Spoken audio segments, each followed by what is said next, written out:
Good morning, everyone. I think that's a little bit too loud. I can even hear myself. Okay. Again, good morning and Happy New Year.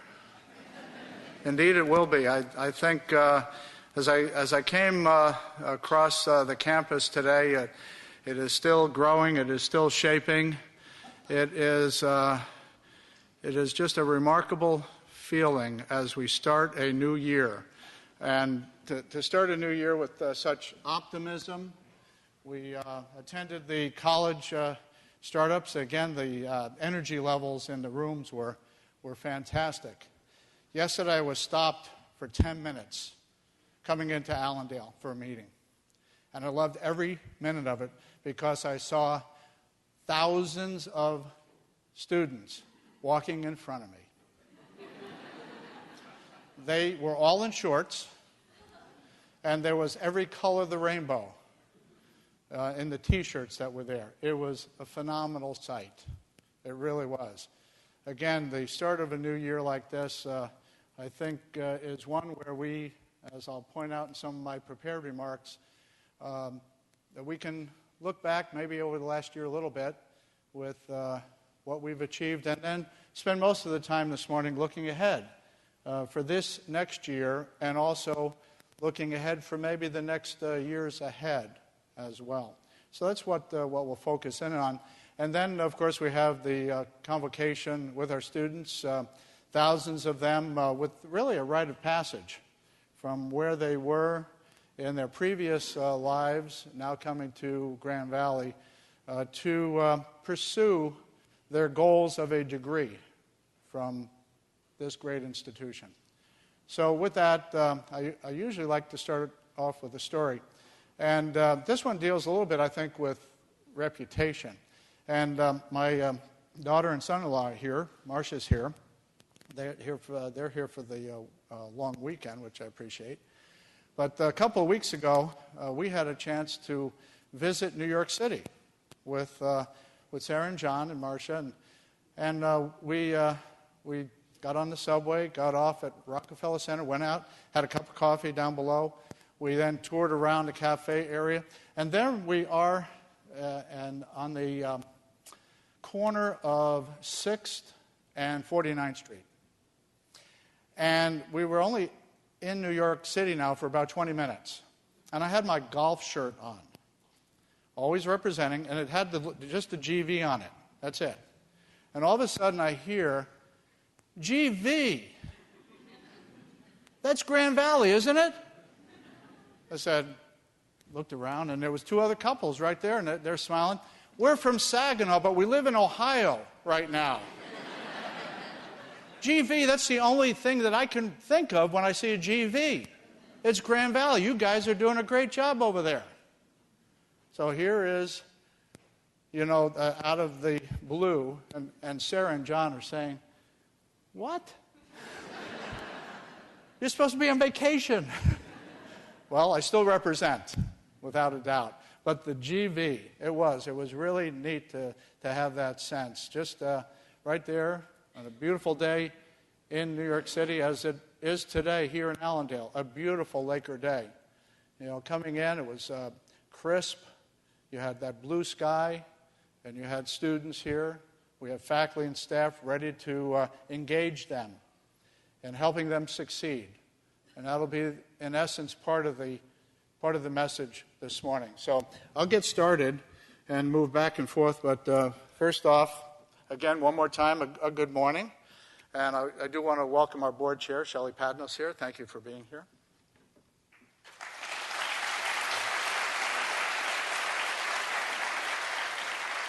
And we also have, and I can use this affectionately, Dr. Donna Brooks is here as well.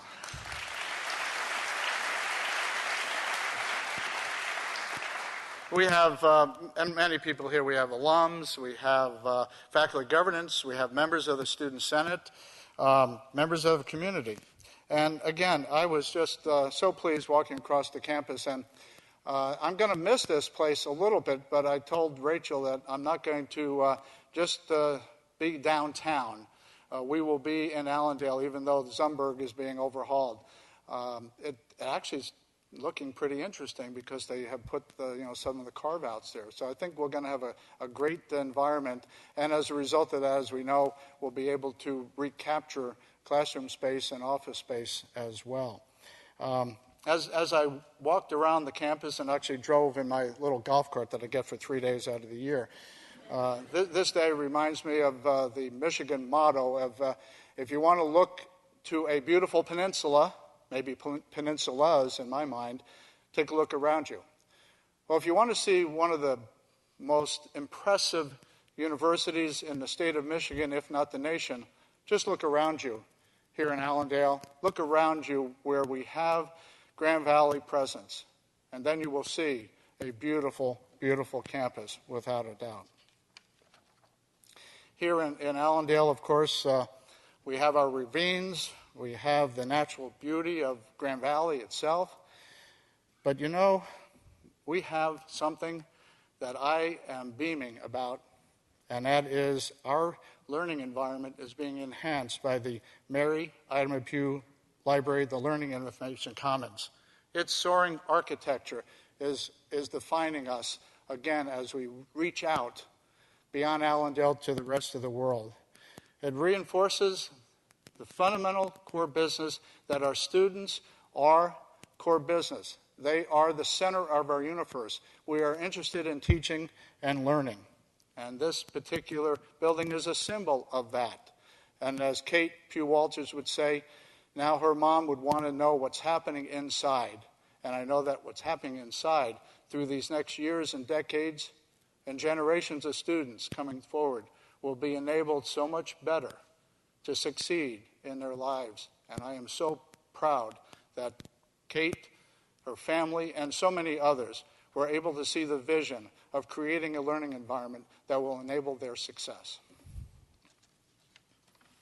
So if you see Kate, and you'll see her a little bit later, stop her and say thanks, okay?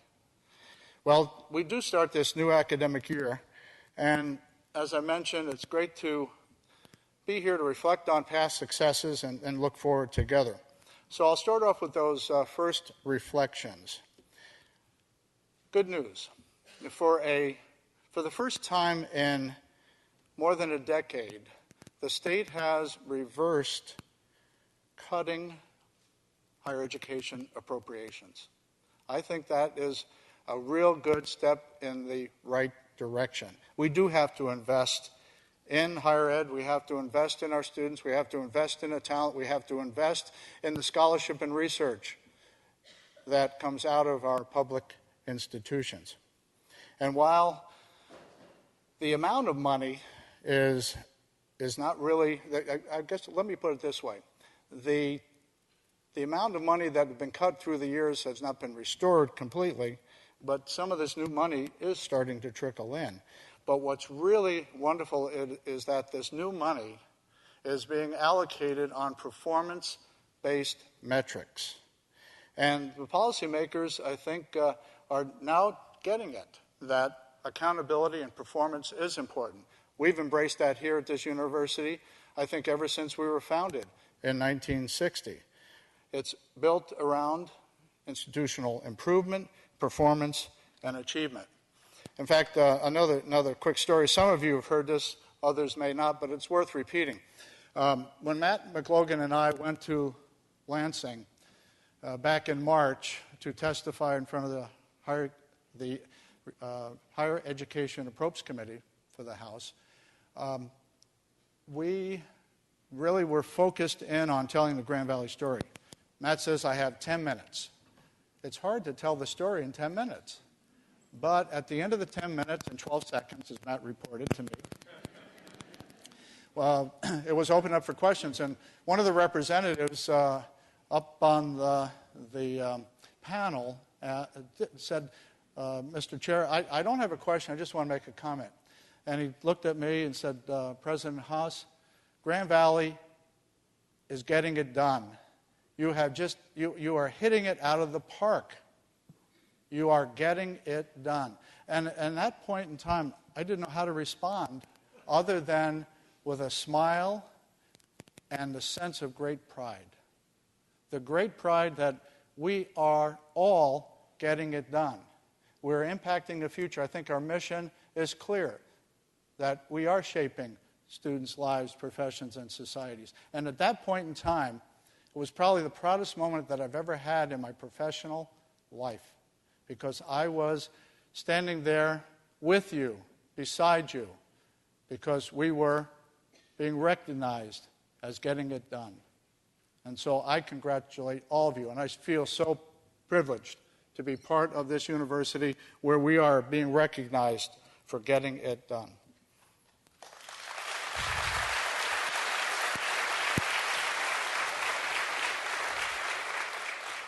Well, then you ask, well, how did we do? Well, they are appropriating about 2% of dollars, or new dollars, and because of the performance metrics that we have that align itself with the priorities of the state, that we received the largest percent increase, not dollar amount, but percent increase of these new dollar amounts, $24 million. As I mentioned to a number of state legislators, that's all well and good. There's $1.3 billion that should also be allocated based upon performance as well. And they told me, well, that's another story. But we'll get to that as time permits. Well, this was really the recognition that I think is that we are best in class. If I looked at the performance metrics have a number of different categories, and within our peer group, we were best in class, which represents the fact that we are one of the best in the nation. And this was created on academic quality, efficient administration, strength of our financial aid program, superior retention and graduation rates, and below average tuition. All were being recognized and rewarded. We'll come back to that in a little bit because there's some new news, so to speak, from the federal sector. And I do think, without a doubt, when you look at those performance metrics, it's because of the skill and the skill of our faculty and staff and the success of our students that makes us best in class. Others are also recognizing us as some of the best in class, with the most recent announcement by Princeton Review naming us one of the best in the Midwest. So please accept my great congratulations and thanks and admiration for a job well done. And again, as I mentioned before, I am so proud to be your colleague. Well, as you know, just in time for this semester, we have opened 2 significant enhancements to our facilities. Already mentioned the library, and we also have the L. William Seidman Center in Grand Rapids, which will house the business college. And I think that there's no better descriptions of learning environments than these 2 that will enable our future and the future success of our students. And so, in particular, for their involvement, I need to give a shout out to Jim Bachmeyer and James Moore and their colleagues for a job well done, and also our Dean of Libraries, Dean Lee Van Orsdale. Thank you for your leadership.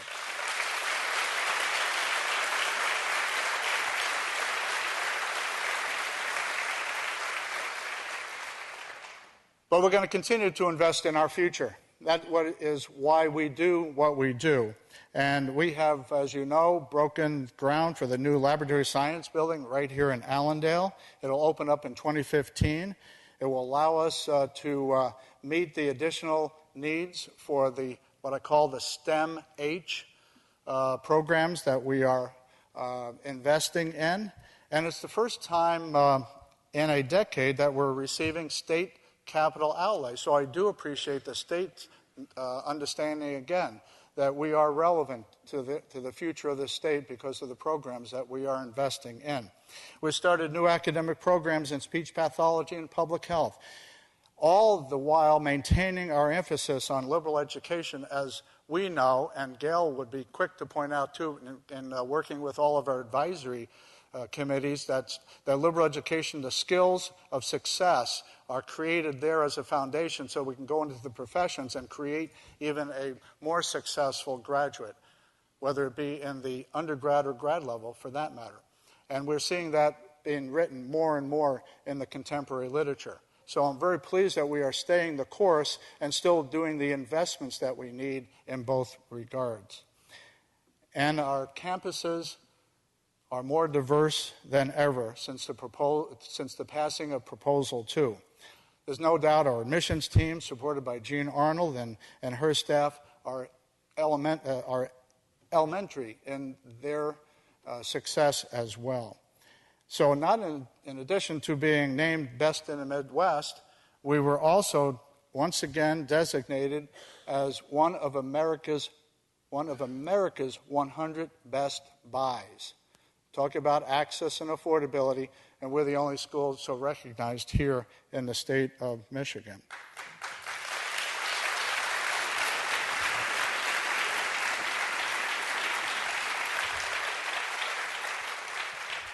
Our enrollment has remained steady through 2012. We don't know the numbers yet for this year, but last year, as you remember, we had record numbers of freshmen, and Chick and I always go through the summer saying, how are we going to do? And we don't know the numbers yet, but we'll know pretty soon. But I can say that we are pretty stable with our enrollment, and that was by design.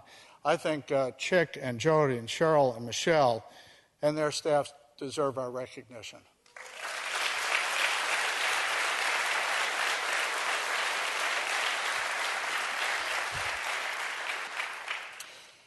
But there's more.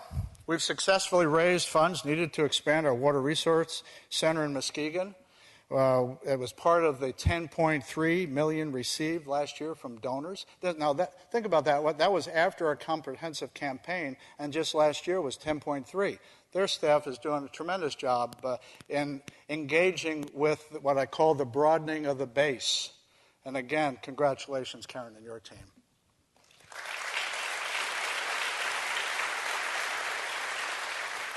You know why it's so important, too, is because what it is, it's focusing on endowment, it focuses on a scholarship in addition to the bricks and sticks.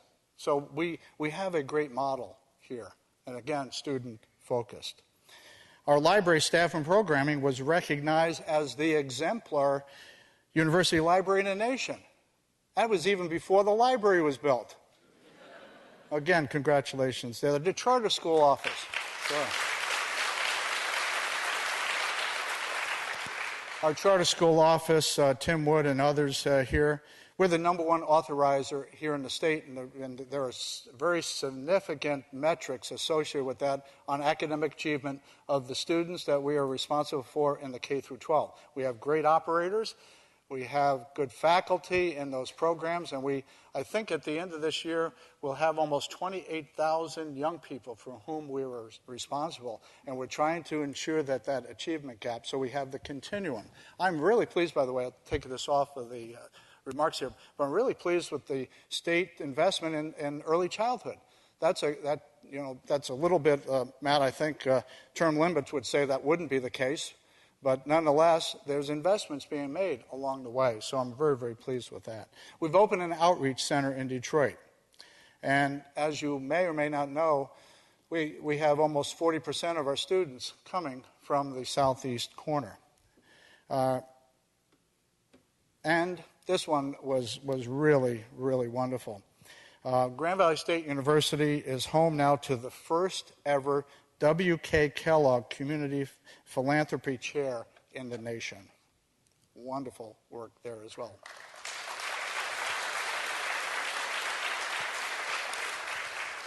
Our faculty continue to excel in the classroom and beyond with their scholarship and their research. I do read every single sabbatical report. And I do enjoy skimming these because it gives me a sense of the breadth of the scholarship that our faculty are engaged with. But I'm going to, just one example of a faculty, then of a student as well. But Dr. Sylvia Mupepe in the Kirchhoff College was selected for a Fulbright last year, and she was going to Ghana, a place that Marsh and I went to as well. And we are, as far as Fulbrights in our peer group, we are again top in the nation for the number of Fulbrights here coming from Grand Valley.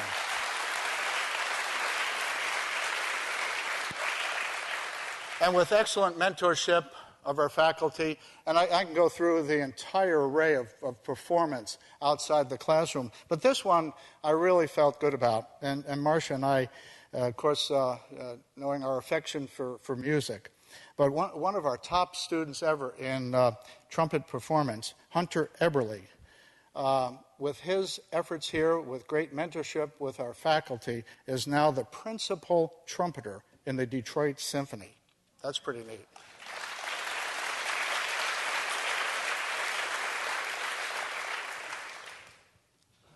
You know, it's critical. It's absolutely critical that institutions like us act with integrity in carrying out our respective missions. It's one of my fiduciary responsibilities, along with the board, that we protect that above all costs. And 2 years ago, I initiated some restructuring with an eye towards the integrity of the university. We're becoming larger and more complex, but that whole notion of integrity reigns well in my model of an exemplar university. So I reorganized risk management, compliance, and legal affairs under one umbrella. Tom Butcher and staff are doing a great job there. We've initiated enterprise risk management across the university. We've done drills. We've done reviews, Title IX, Clery Report. I've even been on the line for active shooting this summer. We did an exercise over here in our residence halls. I didn't get hit, but when you get hit with one of those bullets, I understand it hurts. But I'm just so pleased to see us again progress in the knowledge that we have to ensure the integrity and therefore the reputation of Grand Valley State University. Well, in short, I think maybe I can bring out my Coast Guard mantra once again. Do the best you can with what you have. Doesn't that fit? Do the best you can with what you have. And you know something? We're doing really, really well doing the best we can because, as that legislative leader said, ladies and gentlemen, we're getting it done. We really are. But we can't pause at this point because I wrote a commentary with the help of Matt that, we may not be investing in the... Do you like the roads here in Michigan? Okay, just to think about what happens when you disinvest in education. You think the roads are rough ahead. At least you can throw some patches in. You can't do that by losing people who aren't going to be educated to support the talent needs of our state and nation and be educated citizens in order to exercise their rights and responsibilities here as well. So, but Matt, I'm going to take away the highways now. I like Coast Guard metaphors better. There's going to be rough seas ahead, possibly. We have to be ready for them. And we're going to be challenged in higher ed as never before, I think. In fact, one of the areas that I am most concerned about is repeatedly, you and me and us are being challenged with the notion that a degree is of no value. That, to me, is troublesome. That's a threat. That keeps me awake at night, actually, is what we're doing may not be valued any longer. Maybe the bloggers are out there with lots of time on their hands, but nonetheless, the quality and the relevance of producing a degreed individual is being debated. So what I think we have to do is we have to anticipate it, we have to manage them for success, and adapt. Remember last year's type of formula. We anticipate, we adapt, and then create stability, and we can do it again. It may not be possible, because I don't believe it. We're ending the 5-year plan that was put in place in 2010. Julia Guevara and many others have really been our captain, in a way, of that effort. And now she's already at work with many to create the elements of 2015 and beyond. Each member of the Grand Valley family, faculty and staff, will be part of the process as we set this course for the future and for the rest of this decade. We'll have voices of the board, students, our donors, our alums, and others of the community, because we want to make sure that we are relevant in the pathways that we take and that we're most effective and efficient in getting to where we want to be in 2020. So this will be our template, and it will inform our decisions without a doubt, because we can manage what we can control so that we can deal better for those elements we can't. And I think that's a good way to think about strategic planning. Well, first, we've already touched on it. No public university is enrollment dependent as Grand Valley. So here's a challenge. Grand Valley receives the least amount per student funding in Michigan. That's been the case for years. But now, in universities just like us, we're the second lowest in the nation in that same measure. So we're getting it done with resources that are very constrained, because I think we attend to the quality and the core business that we're about. Steady enrollment, then, is essential for our financial model.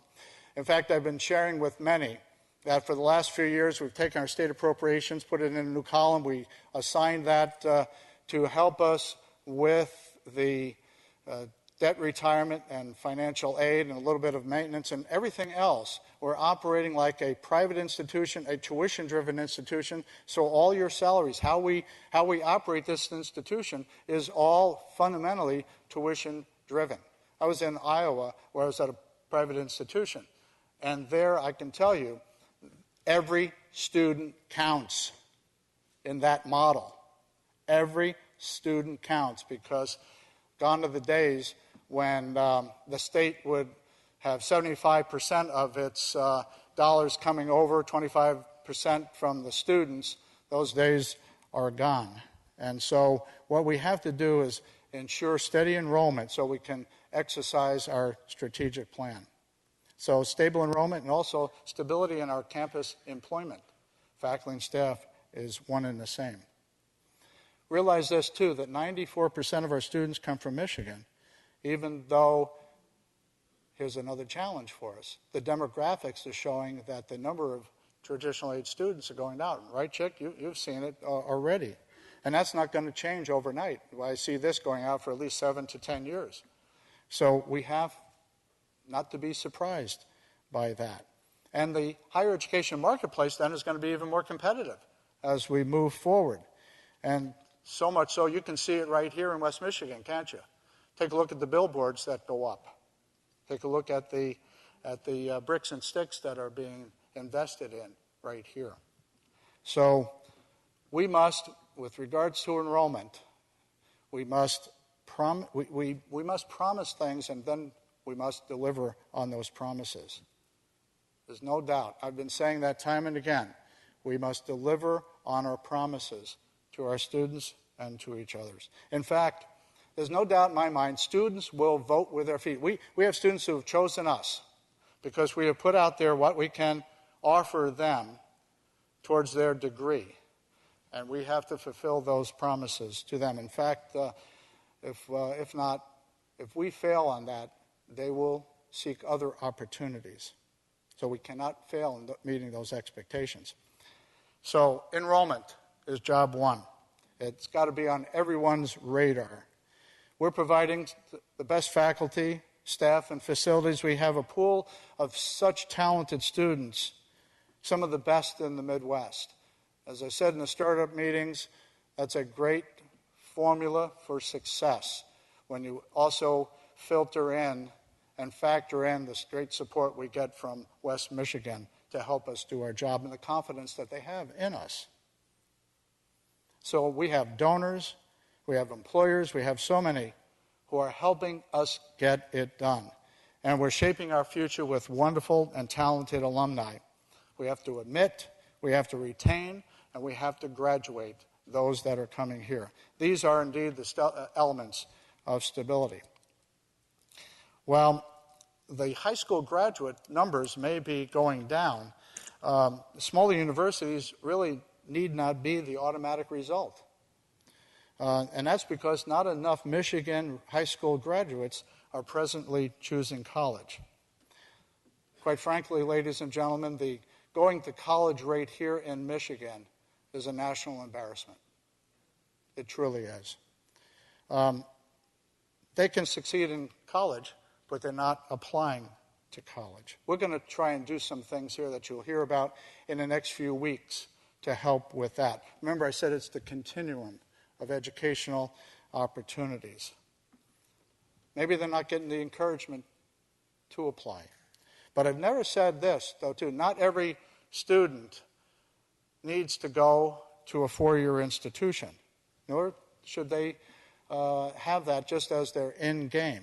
But I do think that everyone, post-K-12, should be looking at something to enable their success, whether it be in college or community college, in the military or civilian service, in a technical or vocational education. That's what's required for the future state of this state of Michigan. But for those that want a four-year college degree, we are here at Grand Valley Semper Paratus. Come on, stay with me. You get the Coast Guard metaphor coming out. But indeed, we are willing and wanting them and welcoming them here to Grand Valley State University, and we are here to help them succeed.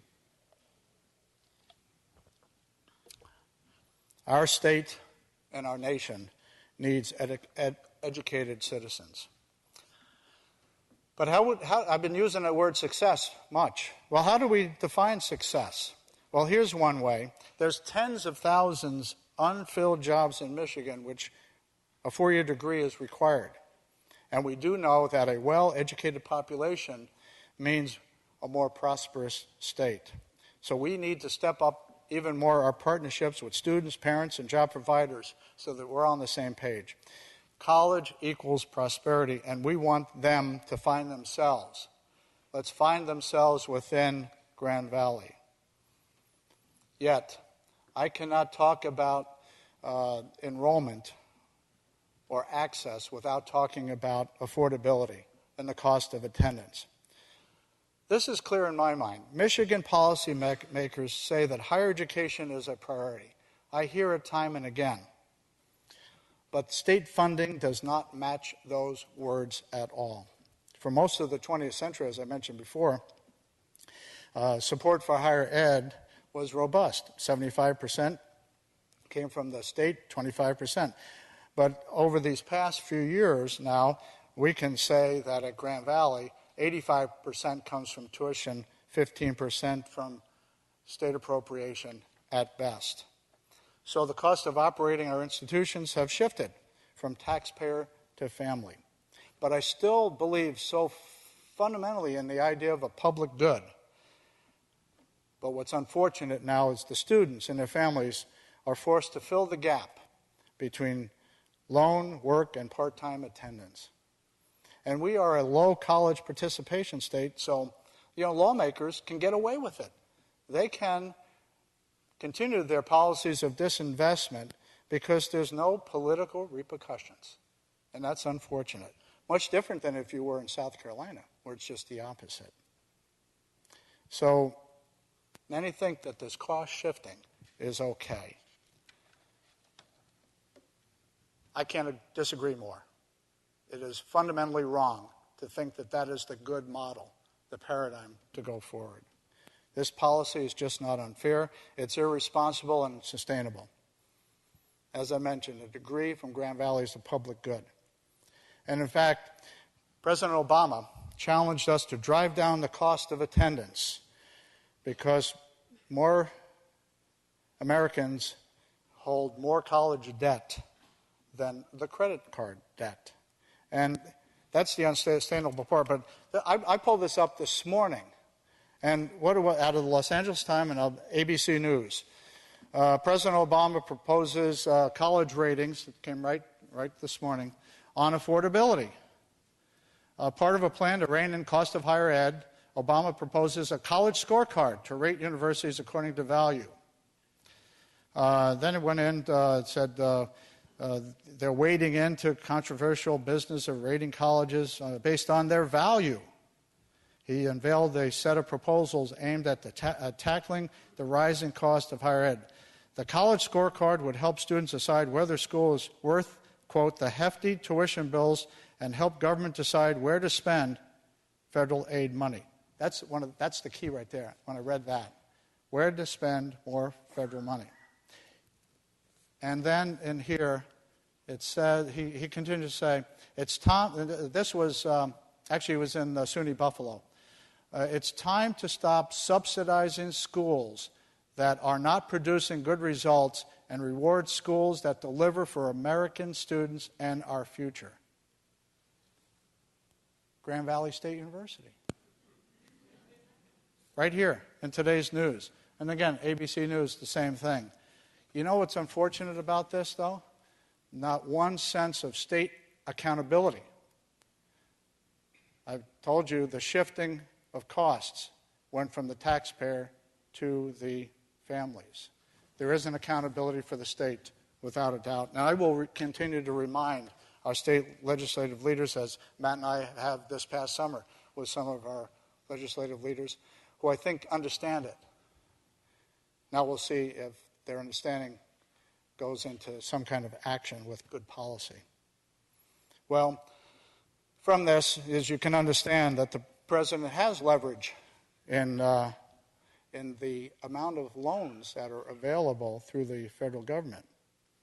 And this cycle of higher tuition, state cuts, and backfilling it with federal aid, I think, is coming to a close. Don't you think, Chuck? It's clear in my mind that that's what the market is looking at. And the president's holding the trump card in that regard. So let me make this really clear. We can't just stand by for the disruption. We really do have to anticipate, again, that these metrics, these are things that we can. These are part of the rough waters ahead. But with a good strategic plan in place, we can really tackle this because we have some really talented people here in this room and around this entire university. So we do have to be on the offense, not on the defense. And so I think one of the best ways to reduce the cost is to reduce the time here. My model, and the board has heard this time and again, we need to accelerate attainment. We have access affordability. I want to accelerate attainment, and I always want to be held accountable. We have to accelerate that. That's why when Joe Godwin and others came up with this idea of a grand finish some years ago, wonderful initiative. In fact, in 1 year, we absolutely doubled the number of recipients. We went from 900 to 2,300 this past year. I'm so proud of that. We're going to get them out of here quicker. Not reduce their experiences while they're here, but it's going to impact their bottom line as well. And you've got to remember this, too. The reason why I'm focusing in on, especially with first-generation students and the like, if you have a student starting here and finishing up in 4 years, 40% have no debt because our net tuition cost is about $6,000 plus, even though our sticker might be $10,000. So again, the support of our community coming through loud and clear because we're able to reduce that impact. But no debt, 40%. I tell people that, and they don't believe me until I show the data, and they still don't believe me.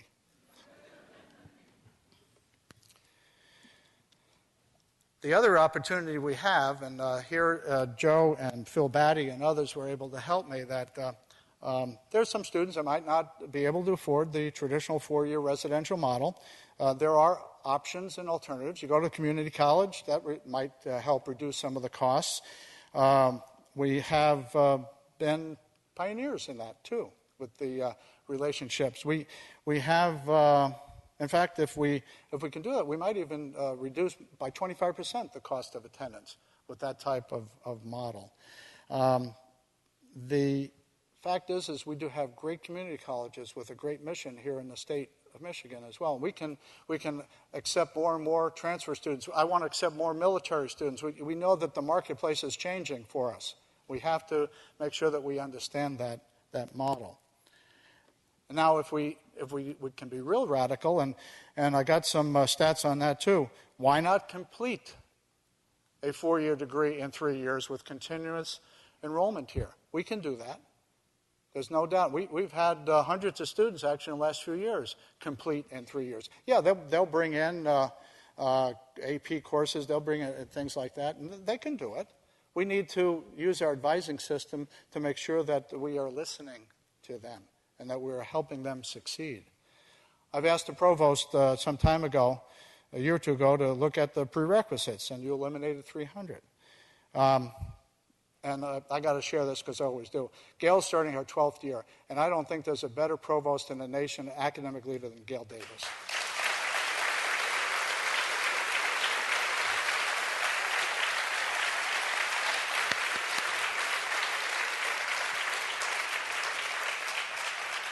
So she and I have been aligned in even more fine-tuning.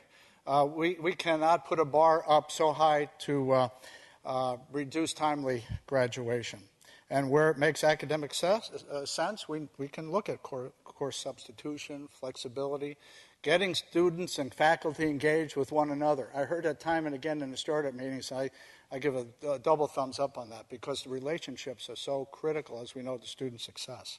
I think the Brooks College of Interdisciplinary Studies is a very good model in that regard too, creating the synergy of relationships.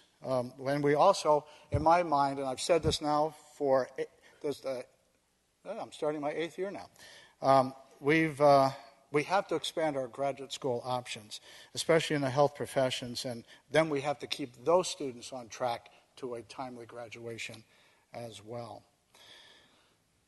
Another area, and then I can finish up. You know, all these advancements that we're making, the excess affordability, acceleration to the degree accountability and the like, we all know that the technology and the internet has rattled our cages a little bit. And I like that. I truly do.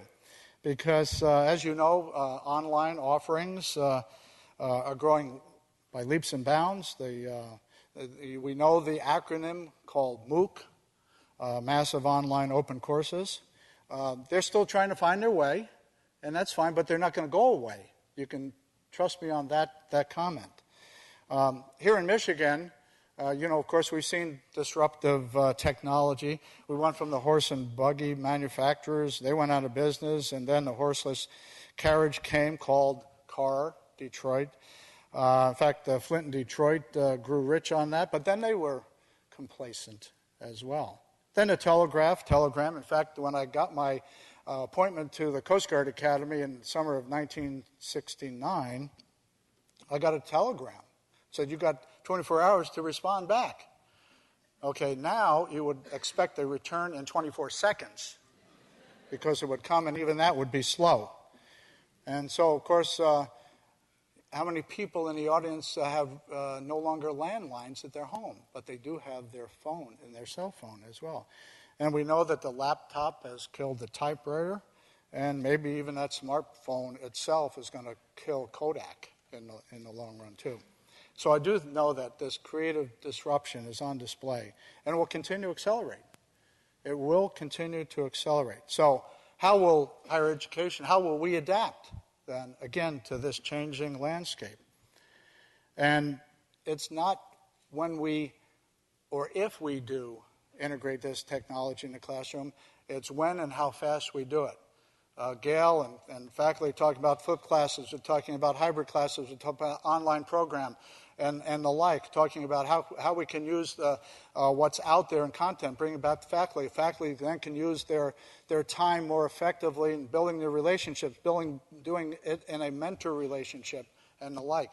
This, as an educator, as I am an educator, I find this exciting because it gets me away from just sharing the fact that E equals MC squared. Okay, good. Now let's work on it. Let's understand it. Let's peel it back. Let's see how that plays in the real world. That's the application that I really love to see. So we will have to look at this type of technology, this type of disruption on how we do our pedagogy, how we go about our day-to-day business as faculty. But it's here. It's here. And what makes it very interesting is MOOCs right now don't carry academic credit, which is the coin of the realm. But that will change too, I think, as time goes on. In fact, we had some, Gail pointed out, a couple of MOOCs coming through an accredited institution, got credit, and of course we would accept that. Or we can take a MOOC and say, okay, demonstrate the competencies associated with it. That's the faculty role and responsibility anyway. So yeah, then we can do that as well. But interestingly enough, right now, and I saw the latest issue of the Chronicle that said, has MOOCs really fulfilled their honeymoon status and now moving into the world of reality in many respects? Okay, maybe so, maybe not. But I do know this, they're going to be here, and we're going to have to use them to our advantage. And why not, I say. But interesting right now, if you can take a MOOC from a professor at Harvard, Harvard won't give it credit. But maybe there's some good things that can come out of that Harvard MOOC in terms of the content, and we can use it to our advantage as faculty and staff as well. We're going to be part of that conversation about the credit hour count. But, you know, I'm going to look beyond MOOCs with you just for a second. Because, see, what it's all associated with is currency, the credit hour, and the like. I'm on the IAC, it's the Institutional Assessment Committee. It's the second level of the Higher Learning Commission review of programs. And already there are two institutions, one in Arizona, one in Minnesota. I chaired the one that approved this. But there's going to be a movement away from credit hours, seat time, etc., into competencies. Now, this has been around for a long time. It's almost back to the future in my mind. It's competency-based education. It's what we do within our discipline, within our core. Nursing does it all the time. That's what it's all built on, isn't it, Cynthia? It's competency-based education. It's around us, but let's see that. I use a really bad metaphor, but maybe not. In the Coast Guard, we have certain ranks. We have certain rates.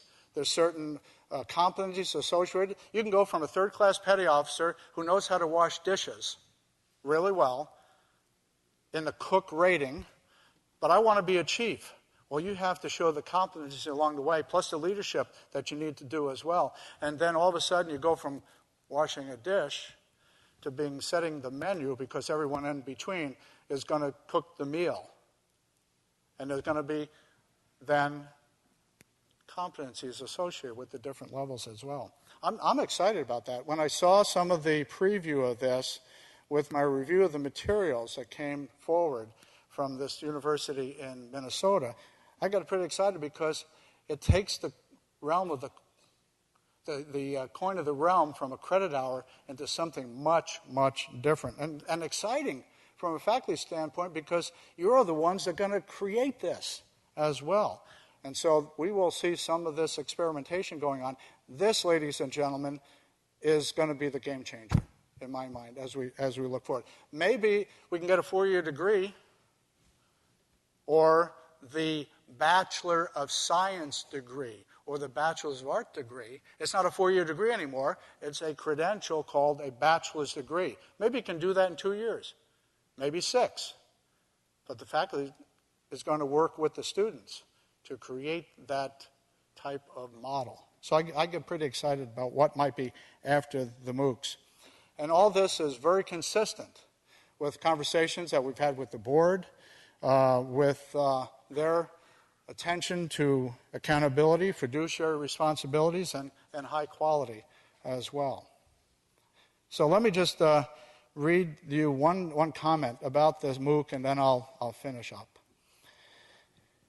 This is taken from HLC, North Central. Quote, institutions are outlining the structure of competency-based or direct assessment programs and establish clearly defined competencies related to the program and learning outcomes that students must attain to be awarded the credential.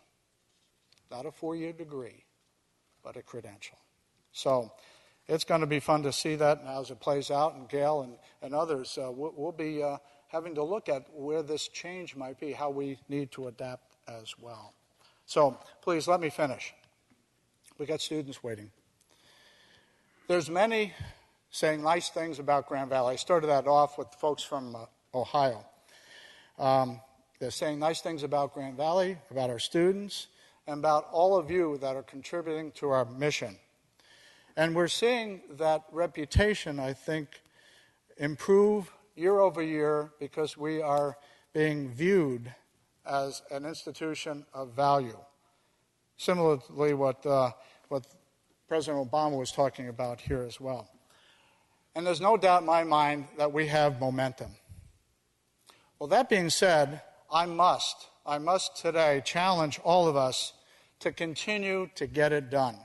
We have to focus in on the core business. We get our students here, we got to keep them here, we got to graduate them here. We got to recruit them, we retain them, and then they're going to go out into the world, in their professions or into the graduate schools of their choice, and they're going to succeed. The core business, ladies and gentlemen, is as clear as any in my mind.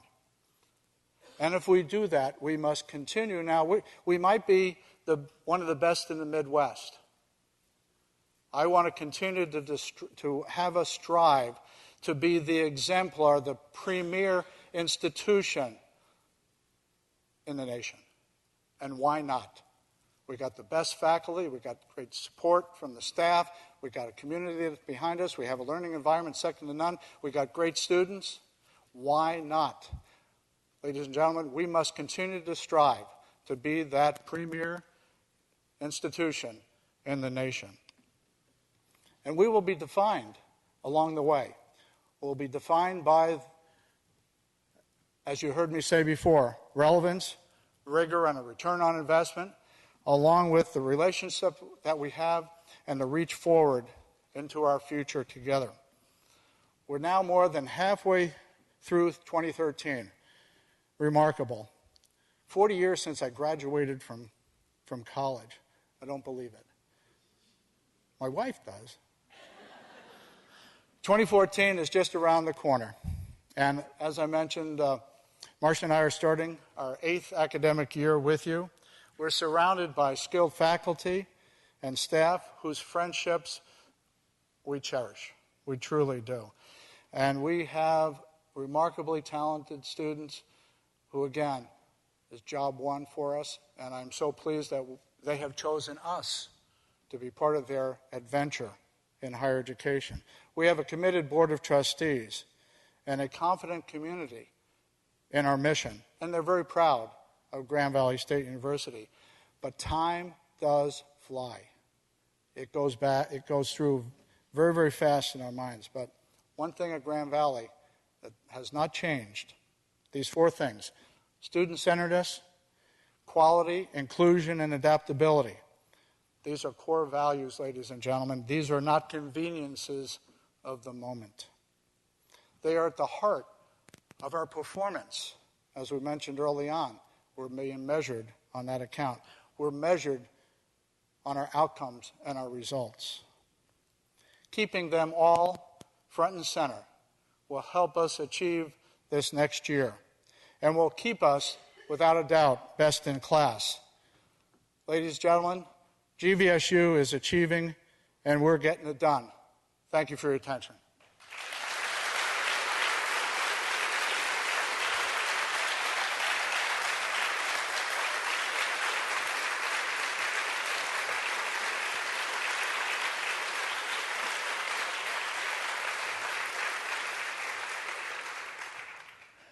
I normally have time for questions. I might have time for 1 or 2, and then we need to scoot over and get ready for robing. Is there 1 or 2 burning questions that you might have?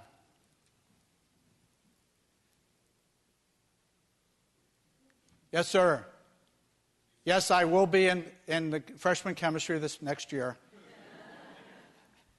said 94% of our students are coming from Michigan. Yes, sir. And the number of college-age students in Michigan is going down. Yes, sir. And that we're providing an attractive and competitive educational environment. Don't you think more than 6% could come from elsewhere? We will be looking at the marketplace. As I mentioned, we're looking at military. We're looking at surrounding communities. Chick, we're seeing more and more come from Chicago and greater Chicago. We're seeing some folks coming from Toledo. I forget the numbers, but how many states do we have represented? 40, maybe? How many? 43? So, yeah, and we have, is Mark Schaub here? Mark, where are you? How many countries? Well, last year was 82. Perhaps there'll be that many this year. Okay. So you're right on. Some of our strategies has to look. Again, that's part of the strategies about being a more private-like institutions, looking at those marketing and enrollment opportunities. You'll be hearing soon on Monday, Matt, our new marketing, too, which the catchword is in 2 weeks? In 2 weeks. I'll give you a preview. It's within you and within us as well. But, yeah, we have to look at the entire market. Okay, George, it really does make sense. So, one other question, maybe? Yes, ma'am. A little loud.